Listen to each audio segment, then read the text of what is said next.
It's the DADNAROK After Show. Now, here's Chris and Sean. It's the DADNAROK After Show. This is Sean. It's Chris. And tonight we are talking about Episode 4, Fallen Jedi, Episode 4 of Ahsoka on Disney+. I'll just lay my cards out on the table. I thought this was a big-time good episode. I loved it. Okay, then I'll go ahead and I'll put mine on the table right out the gate, too. Now, I'm going to preface this. I loved it. First time through, though, I was underwhelmed. Like, I enjoyed it. I enjoyed it for what it was. And I think even in our chat, I could not take my eyes off the screen. That's a great thing. They had me all the way through. There's some minor things in there that I didn't enjoy, didn't like, and we'll get into that. But as a whole, I feel like they put their foot in the gas and we are going full fledged forward. Because I feel like they did a lot of great things in this episode and definitely led into us Rebels fans. Amber's back with us. Amber, scale of 1 to 10, what'd you think of this week's episode of well, she pretty Ahsoka? much answered that right before. Oh, Chris 3 tries to get into this episode. Dang, you've watched it more than I have. more than me. I mean, but you think about it, it makes sense. If she knows nothing about Rebels, she knows nothing about the it's probably a lot of head scratching. Worlds. Yeah. Doesn't know, that whole Anakin connection. Doesn't know. There's a lot of things that I feel like you shouldn't have to know to enjoy this show, but you kind of have to. Yeah, watching Rebels is kind of required for this show, and I was worried about that. But I don't know. I don't know if it's possible to even strike a balance. You know what I mean? Because it's like, how do you thread that needle to not have to need that, but also it's a continuation of definite continuation of a story that's already played out. So yeah, I don't know. Well, guys, before we get too far into this, we're DADNAROK. We're doing the Ahsoka After Show right now. If you like what we're doing here, hit that like button, hit that subscribe button. There's a little bell, too, that lets you know that we're going live. You can smack that if you want to. But we do this. We do a bunch of other stuff. Star Wars, I mean, that's kind of our bread and butter, but we do everything pop culture-wise. So go to the channel, check it out, let us know what you think, and join us here when we go live here on Wednesdays. How does this episode so when we last basically, right, so the first episode they were on mostly Lothal and kind of getting the band together, right? Second episode was all space travel and a little bit of character build up. Not much happened. We talked about that last week. We're like, it wasn't much happening. This episode opens up, they're stuck in the forest. I loved the setting. I thought the setting was really cool. And I loved the simple yet captivating story. Like, we knew what all the players wanted, where everybody was. And I liked it. It was simple, but not like stupid. You know what I mean? Like, it was just like, it did everything that it needed in a simple way to just like get you captivated and keep telling the story. I like this episode a lot. Same way. I like how Hu Yang was repairing the actual ship. And come to find out, he's not just a trainer; he's a badass droid too. He can hold his own. Which makes sense, right? I mean, like, you train 1,000 Jedi over generations. Like, you're going to pick up something. So yeah, there's tons of great moments. Even just the visuals, like the lightsabers, man. They got the flicker of the lightsabers in a way that even maybe the prequels kind of relied too heavily on the CG and didn't pay enough homage to the original, like, rotoscoping special effects of the lightsabers. Like, they had that flicker because that was just how the special effects were at that time. And they like actually digitally added the lightsaber flicker back to the sabers. And man, just the battling, the sound, the setting, how the two kind of paired off, where we got Ahsoka versus Baylan and Shin versus Sabine, and just good storytelling too, and like setup and payoff. Like, Ahsoka just not really sure. Like, tell me, are you going to do what needs to be done? And Sabine's like, I will. And at the end of it, we see that's not the case. that's not the way she went. And that's if we're gonna I'll get into that right now. My biggest problem with the show from the get-go has been Sabine. I don't feel the Sabine that I knew in Rebels is the Sabine we're getting here. I really don't. I don't believe the character. I don't believe the Sabine in Rebels would have just handed over the map. She wouldn't have been that easily manipulated.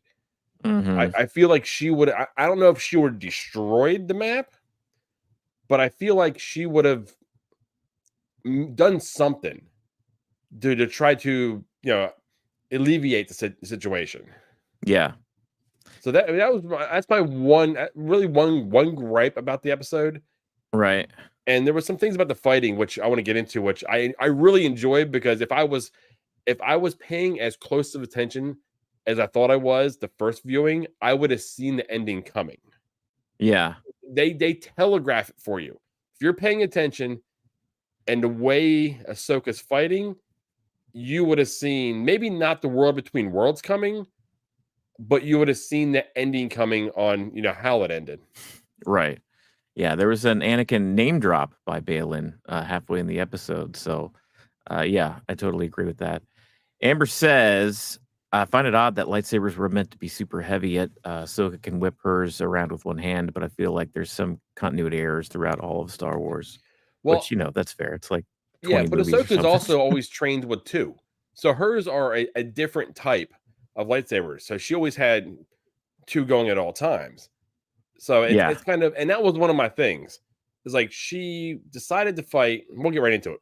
Balin. Her and Balin are going to go at it. Which that whole lead up, that whole deal, that was fun to watch.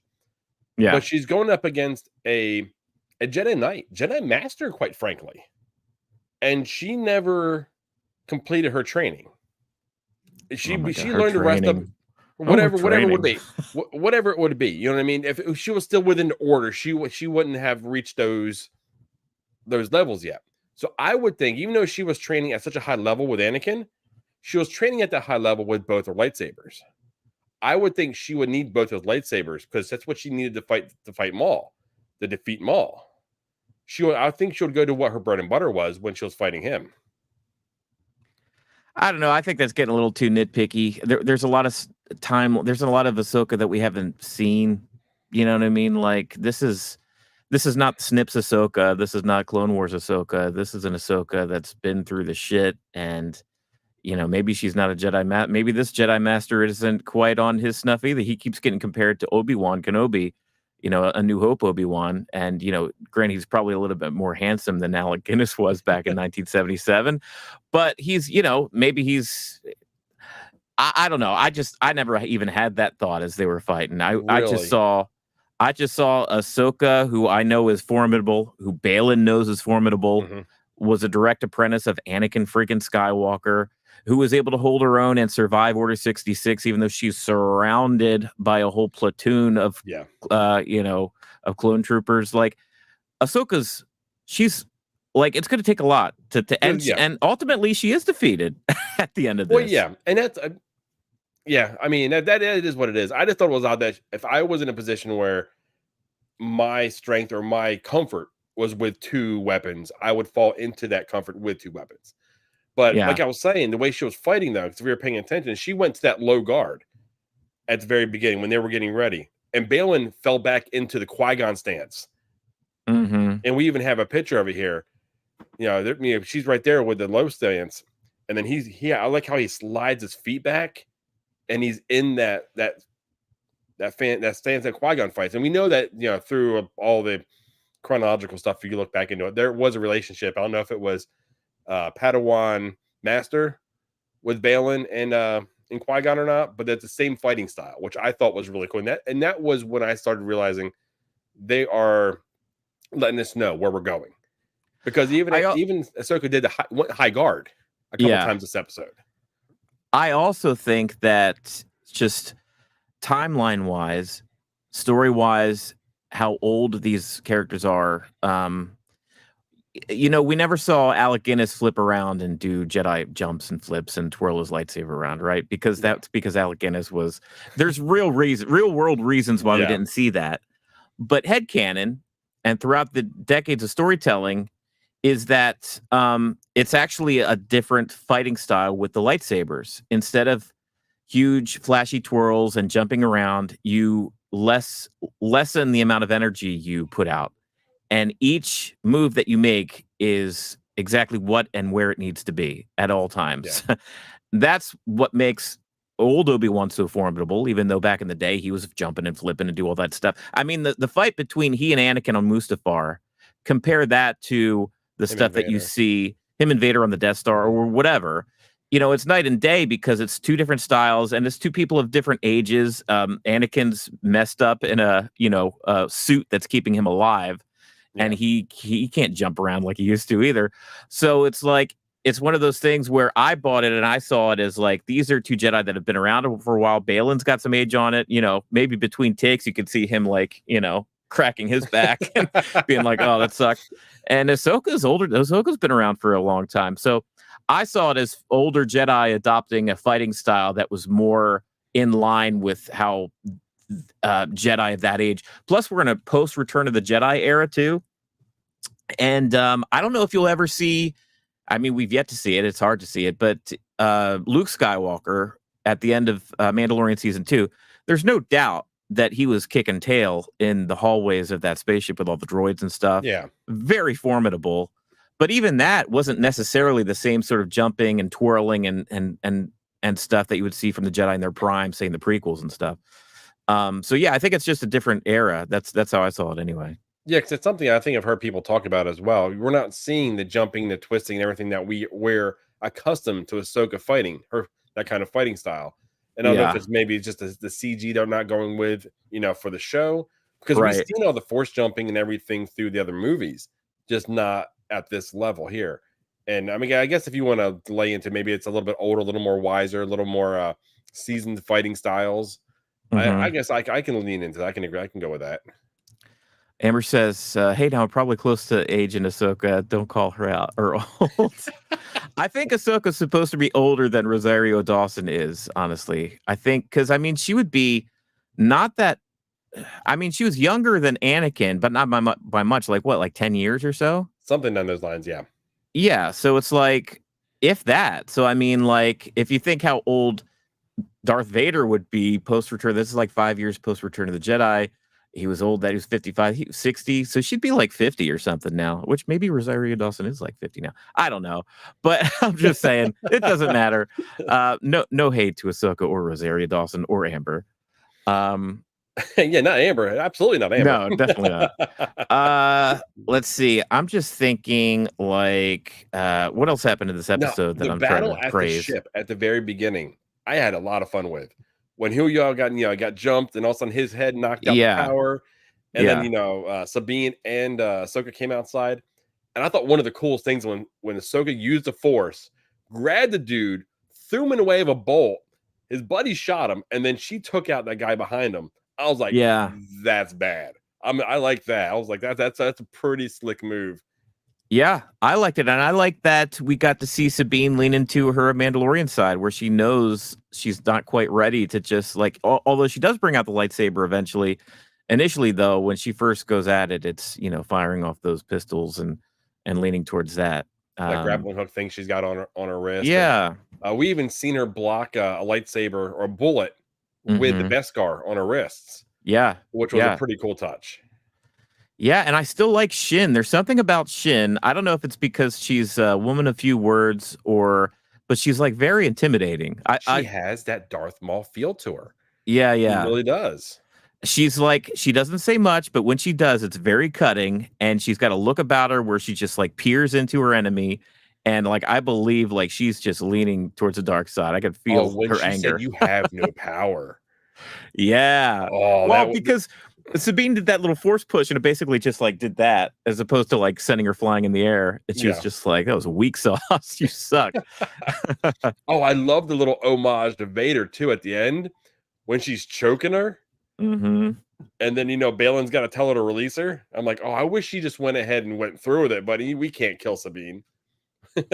No, so that's another thing about this episode is that it's a very dark. Basically, the bad guys win at the end of this episode. It's almost our Empire Strikes Back type episode. Exactly, like we're halfway through the season. This feels like the end of Act 2, where our heroes are in their darkest spot, and we don't know how they're going to get out of it or where we go from here. I mean, Ahsoka is back to being in the world between worlds, that was great. There was a moment where I saw the star map and I saw the Eye of Sion. I'm like, okay, so they're actually leaning into more of this travel to a different galaxy and seeing things that are unknown in the Star Wars universe. And I was thinking maybe we actually won't see the world between worlds. Maybe they're going to keep that to like a Rebels thing. And maybe we're really just leaning hard into this other story of traveling. But no, proved me wrong at the end of this episode. Why does Chris always want to kill characters off? This is the sassy thing all over again. Chris is just like that. Oh no, I was the protector of Sassy. Remember, Sean was the one that wanted to kill I can't her. remember. I can't remember. Yeah, exactly. That's how it It is. sounds more like you. But yeah, wait. What did you think about them going back to the world between worlds? I was for you, not great. I like it, but I think it's almost too deep of a cut. And once again, it's requiring Rebels knowledge. They could have went on and they could have had her fall, not been knocked out on the bottom and had a vision of Anakin. You know what I mean? Yeah. And done it that way rather than having her go into this world between worlds where now what are we doing? Because the last time we were there, Ahsoka was pulled back from the fight with Vader. And she was safe from that. Now she knew she had to go back to that same gate to get out or should mess up everything. Mm-hmm. But what if I hate to say this, but what if they're setting up something that Anakin comes through and we have a young Vader in this world that is standing side by side with Thrawn? I don't want that because I think they're messing with too many things. Oh God, I don't think, no, it's not going to happen. I just story and character wise, I think that's just a bridge too far, to be honest. Like I am okay with Anakin having a conversation with Ahsoka. I wanted to see a conversation between them, and I wanted to see a conversation between Anakin and Luke as far as like Force Ghost. I take World Between Worlds as like the area of the Force that these people can, like, after Obi-Wan passes, like say when he passes in A New Hope and he disappears, I feel like the next time we see Alec Guinness, he's standing in the World Between Worlds. That's like the space that's beyond, this living corporeal stuff, right? But that's not really how they treated it in Rebels. Rebels, it was disembodied voices. You didn't see anybody unless you were looking through one of the doors, one of the gates. This time here, we're physically seeing Anakin stand there. That's what's got me a little tripped up. I'm like, okay, it's cool. After I've seen it a few times, the more I've seen it and the more I like heard, a snips, the whole deal. Yeah. The more and more I kind of was like, more and more I was enjoying. I was like, you know what? I really, at first I wasn't sure. And the more I loved it. So then, let's see it. And then we'll talk more about it here.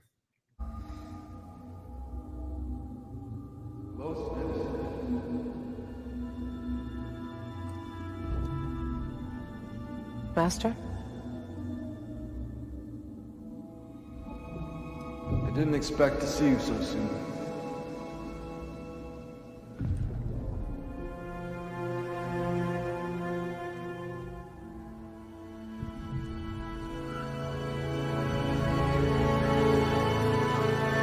Anakin.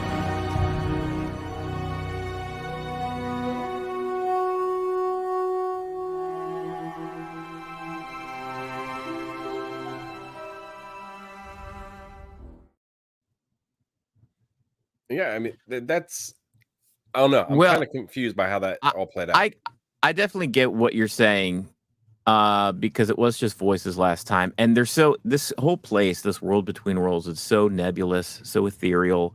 Is it Jedi heaven? Is it just is it time travel? Is it it's such a heady kind of concept for Star Wars, which typically doesn't get into this kind of stuff this far deep. And we don't know. We could start the next episode and maybe that vision of Anakin is truly just a vision and he has a conversation, but then he disappears. It's not actual like Anakin standing there in flesh and blood and they can shake hands and hug and stuff. You know what I mean? Like, we don't know. Maybe she is laying on a cliffside and that's how she got to where she went. Right. Yeah, exactly. Which I think is maybe what they end up doing. Otherwise, she has to go through some gate, which, who knows where she'll end up. Yeah. I don't truly remember how Ezra got in there. I remember the episode. I remember everything that took place in the episode. Yeah. I don't remember how he wound up in there. And then that's an important detail because really that's what's going to come down to how she got in there, unless it is, like you said, she took a whack on the head and she's just kind of laying there now. Let's see here. enjoyed seeing Sabine embrace both her Jedi and Mandalorian sides. Let's see here. She says, Amber says, from the Disney perspective, it's going to happen. Vader will return. From the story perspective, I don't know. I'll just say, Amber, if they pull something where Anakin is in a actual fight alongside Ahsoka, fighting Balin or Thrawn, or that's going to be a bridge too far for me personally. There's been a lot of criticism about, oh, I don't like Disney Star Wars. It sucks, and Rey sucks, and all this stuff sucks. And if they decide to go with that sort of story, what it does, it truly cheapens the original trilogy, which and the prequel trilogy, to be honest. Like, it truly, like, the end of Anakin Skywalker is the end of Return of the Jedi, where he returns and Darth Vader is no more and Anakin comes back. We see his Force ghost, and the next generation is Luke and what happens afterwards. Like, to bring him actually back, I'm fine with the conversation. I'm not fine with him being a character that's interacting in this world. That would be, just way too much for me. It's the bridge too far. No, I kind of agree. Yeah. I don't want to see him back. Yeah. There's nothing they can do that would, make it make sense for one. Right. But we'll move on from that. But let me see what else. Awesome. How are you feeling about Morgan? I mean, she didn't do much this episode. She just kind of stood around waiting for this calculations to be made.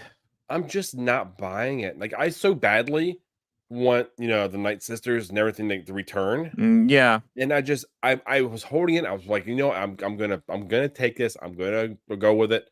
I love the fact that they're, bringing that, that faction back in, witches, basically, Balin keeps calling her witchcraft. But I'm just not buying the big baddie. You know what I mean? The bad guy in her. I'm having a hard time buying it. Definitely when she is standing side by side with Balin. Yeah, I'm probably more favorable to her than you are, but I think maybe a lot of that has to do with the fact that she is a Dathomir Night Sister. Like, they've established, like, she is one of those. So that gives a lot of, like, positive, because I like that faction so much. Yeah. That it's like, if she wasn't a Dathomir Night Sister, then I'd just probably be totally out. Like, this is a boring character. Like, what's going on with this person? But I don't know. She didn't have much to do this episode. We may yet have some stuff to see her in the next episodes. I don't know. That's some of the fun of this episode too. Is just like, I have no clue what the final half of this season is going to be. Where did they go? Where did they just go? I mean, they went. Seeing the ghost was cool. Finally seeing the ghost. Yeah. And seeing Jason Sedilla, I got a bad feeling. Okay. I know. Finish the line, kid. Finish the line. Yeah. I think we all have a bad feeling. Yeah. I mean, you don't have to be strong in the Force to have a bad feeling. Exactly. Firstly, Amber wants more magic. She's fully aware I'm used to witches within different kinds of worlds, but I want more magic. Yeah. They're kind of beholden to sticking with the galaxy far, far away with what kind of magic they show. Also need more motivation. That's what I need more of. You guys were awesome to explain witches last week, and I get that she's inherently bad, but why is she choosing to do this? That's what you and I have been calling for this whole season. Let's have dialogue between Balin and Morgan. And when does the Night Sisters on Dathomir, when do they have any interaction with Thrawn? Yeah, because their whole interaction and when they went down was with Dooku.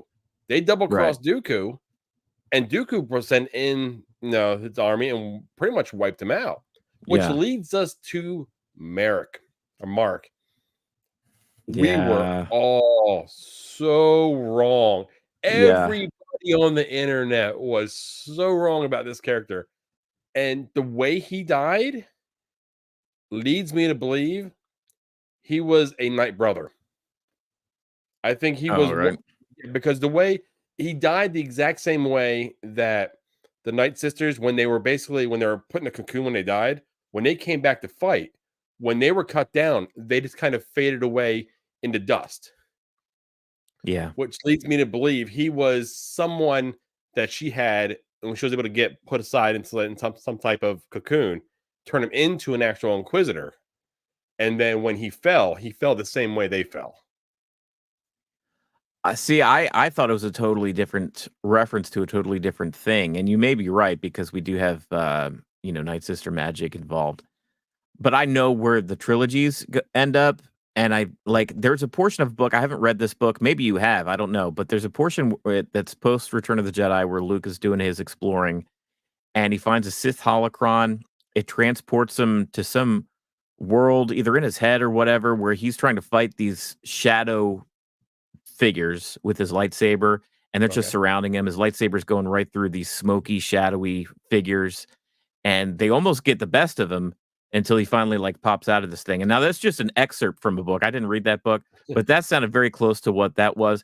And if you remember at the end of Rise of Skywalker, episode 9, Palpatine, that whole dome that he was in, it was almost like a stadium surrounded by like dark, shadowy figures Yeah. that were supposed to be like past Sith lords or whatever, and like not in like a corporeal form, but in like these shadowy ghost-like things. Yeah. So I thought it was something like that, where like I don't know. That's what it reminded me of, but it could be either or. Those things could be the same thing. This is all like kind of nebulous stuff that has been touched on in Star Wars media, but not really fully explained yet. Yeah. And seeing that he's gone now, it's a complete moot point. I think everyone's just going to move on. I was Yeah, like, you know what? The way Ahsoka took him down too was pretty awesome. She just standing there in high guard. He's got his blade spinning, and she just slices through him and stands there. And then all of a sudden, you see it was Shin and Sabine stop and look, yeah, and you've seen a look of terror. The first time we've actually seen any type of like, how should I say? It's like vulnerability yeah, within yeah, Shin, because when she's seen him yeah. drop, she's like, oh, if she just took her out, I may be in trouble.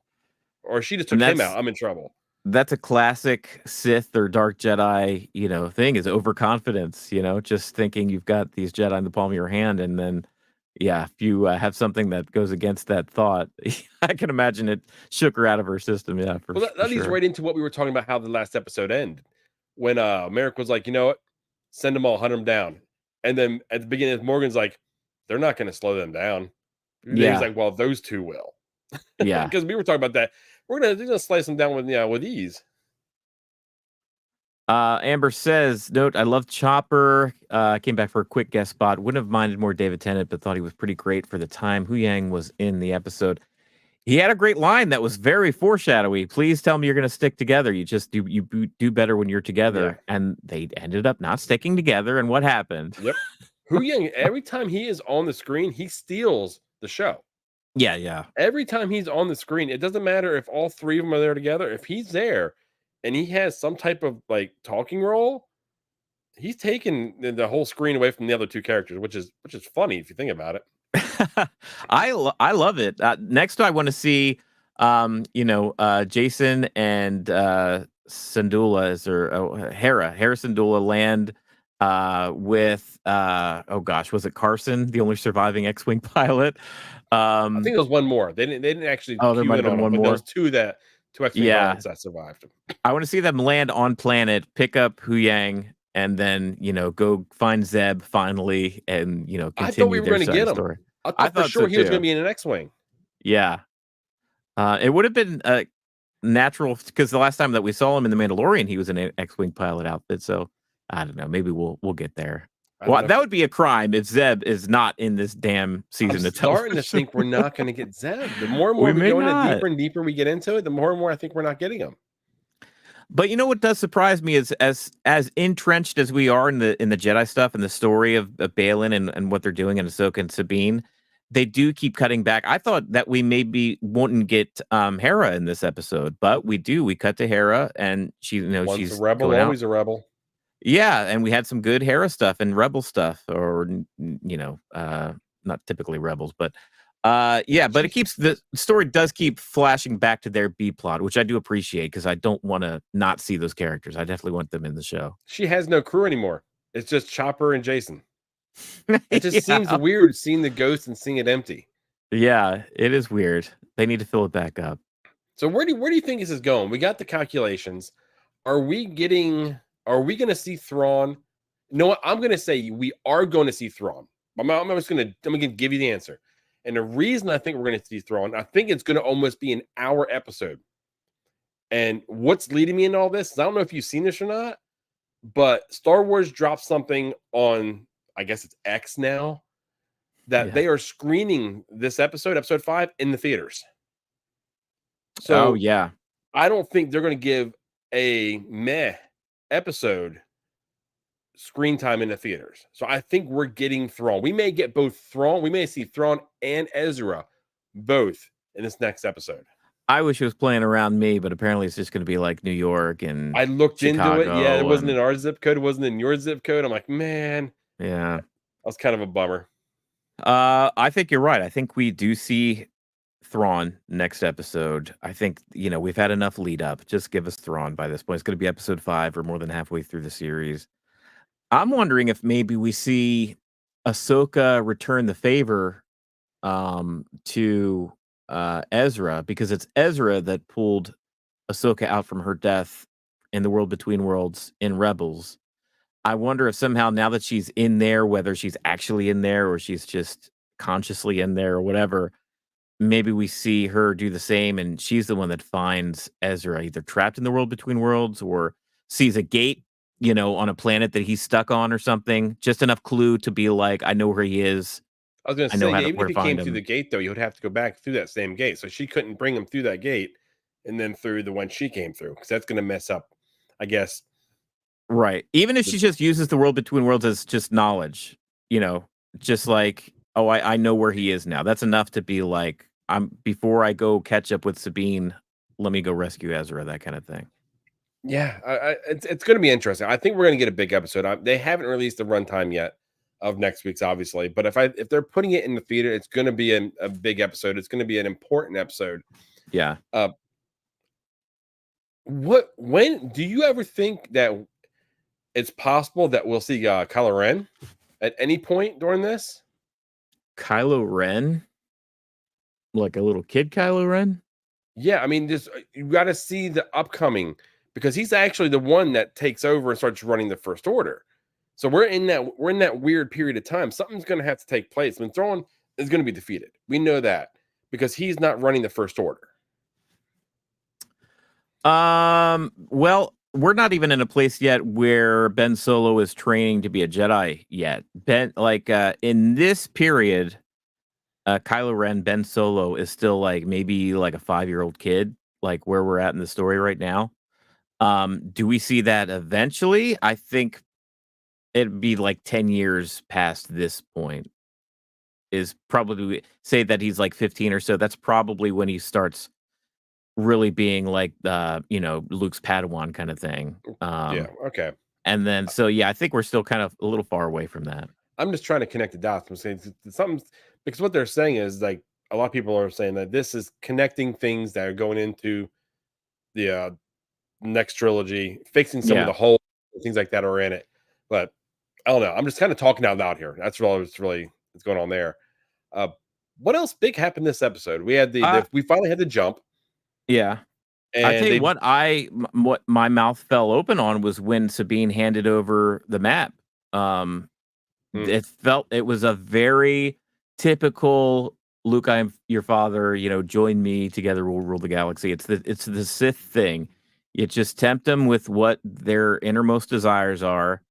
You speak what seems to be fairly rationally and give them temptation, right? It's the old, Satan thing, like the fruit on the tree or whatever. Like, you give them seemingly what they want, and he drops his lightsaber.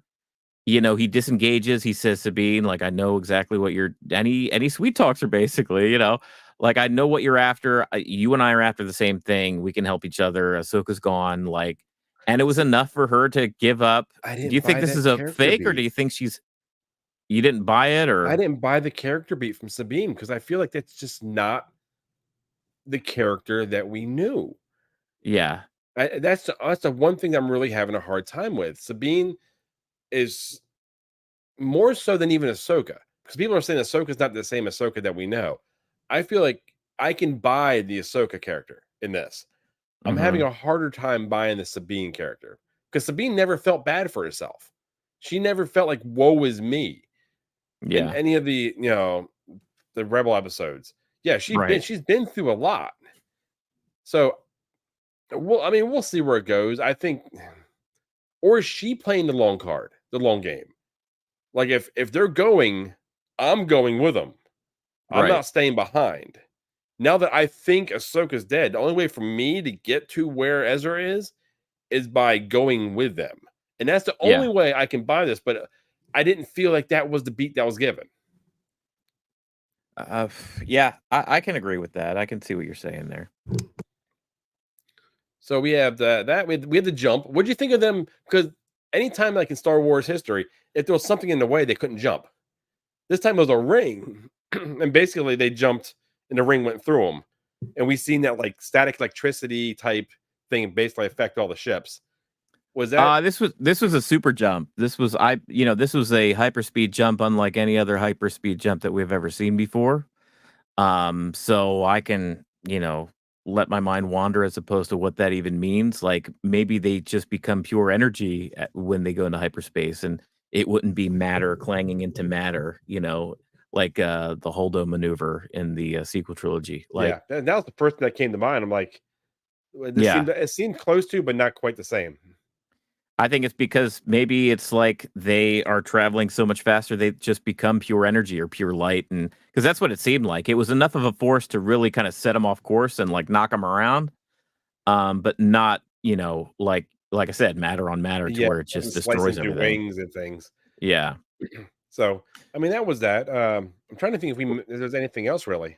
Amber has a question. Doesn't Sabine go back to being a Mandalorian and give up her Jedi path? We don't know yet. This is as far as we've seen Sabine's story. Are you asking if she will do that? I don't know what she's gonna do. Yeah, I'm so far like confused by the path of Sabine. Yeah, I knew, like I said, going into this, that was the one character like I didn't in the trailers and everything that I wasn't sure about. And we're yeah. now 4 episodes in, and I'm still not sure about. I would feel better if my thought of what happened by like saying, okay, Ahsoka's dead, Ahsoka's gone. I'm on my own here. I have to figure out a way to get my buddy back. Hmm. And that was her line of thought and why she went with him. I can get on board with that, but they need to give me something showing that that's the case. And I could buy that too. I mean, in that moment, what other choice do you have? There's literally you had a hard enough time defeating just the apprentice. Now Ahsoka's seemingly gone, and you still have the apprentice there with her master. Like, if you don't agree to go with them, it's not like they're gonna let you go. Like, Yeah, you're you dead. you die. You're Yeah. gone. You're dead. So this is literally the only thing that she could do to like live another day, try something else. So I could buy that too if they wanted to explain it that way.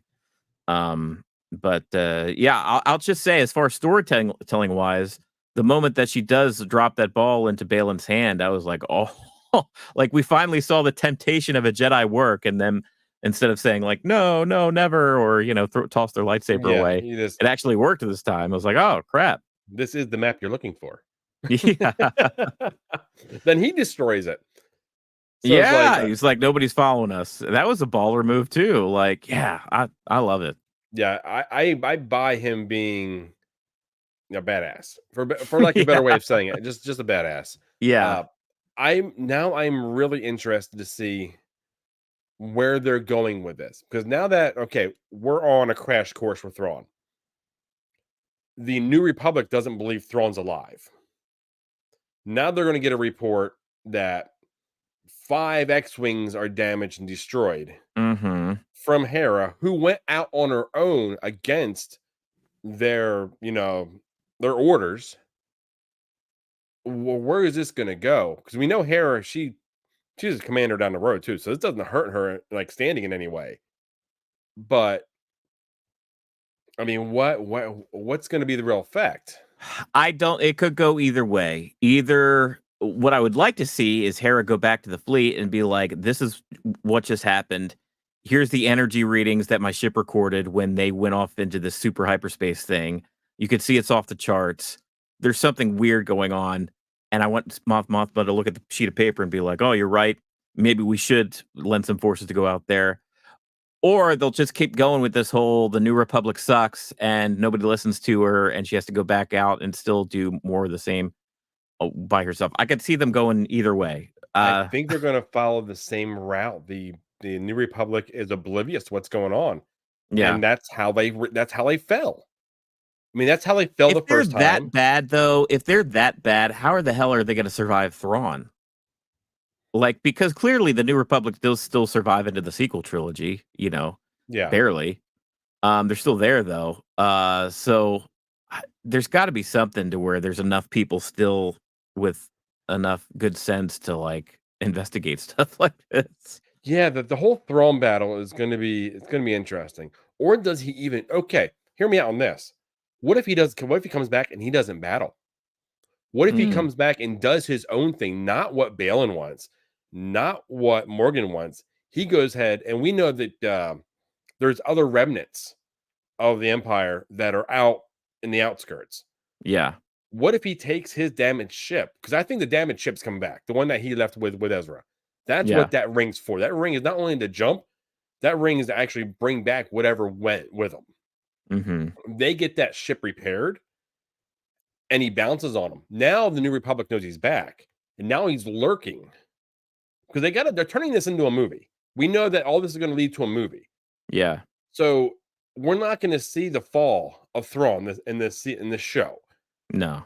So, and I'm kind of curious if they're going to go ahead and go that route, and he's going to be the one that brings the other remnants together for like one last type battle. I hope that's where they're going. Yeah, I would love to see that. Something that's epic enough for the big screen and a big kind of 2.5 hour finale. Like that's where if Thrawn's going to go out, that's where I would like to see Thrawn go out on the big screen in a big epic movie. I want to see a Return of the King style movie. I don't need to see a bunch of dialogue. I need to see a massive 1.5 hour ass kicking battles. What's going down? Who's coming into hell? That's what I want. And I think give me a cameo.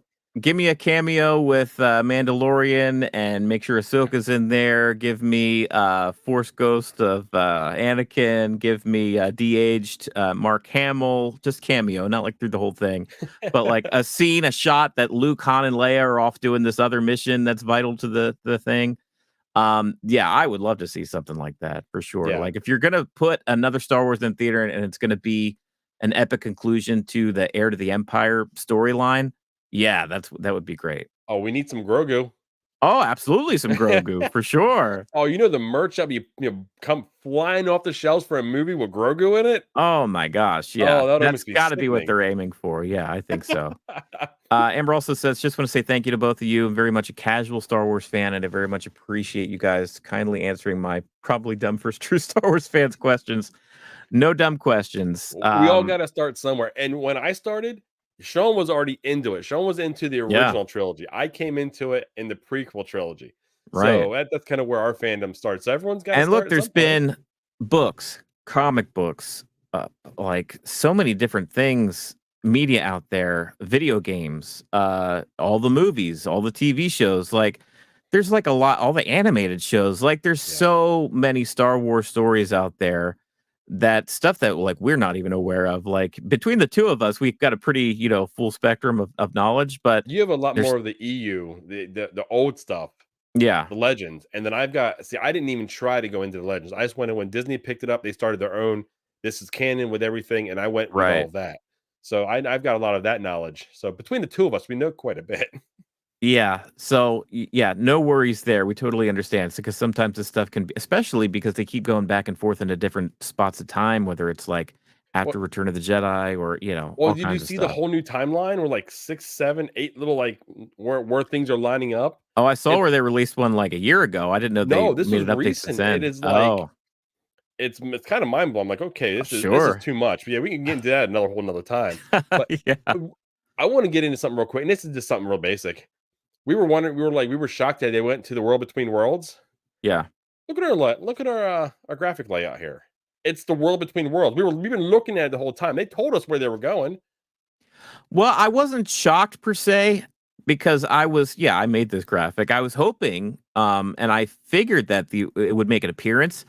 And honestly, my assumption was all these star charts had more to do with the world between worlds. And ultimately, maybe that's what that's the power that Balin is looking for is access to the world between worlds. But yeah, it got to a point after 4 episodes where I was like, huh, maybe it's not going to rear its head. I don't know. But then, I mean, here we are. It was all There news. we go. Well, you know, guys, guys, Amber, thanks for sticking around. Now you are. I'm gonna say, Amber, yeah, you are True Blue. awesome. Yeah, we appreciate you being here every week. If you're watching this recorded, watch us live, like Amber's doing here. We're interacting. We love to interact. We love the back and forth. But hit that like button, hit that subscribe button, hit that bell. Like I said earlier in the very beginning, we have a lot of other stuff on the channel. Check that out and join us for whenever we are live because we are fully interactive. But I mean, we went deep into this Fallen Jedi, and I think we're both really excited on where this can go now because there's both characters that we both want, and that very dangerous character out there, that blue guy that I love so much, he may be coming, and it may be hard to pull the reins and all. I'm surprised and almost thankful that we haven't had to deal with Thrawn much yet, because all these episodes that we've been doing, all these after show episodes, would have been a lot longer. So, guys, until we see you next week, go ahead and may the Force be with you. Yeah, may the Force be with you. See ya.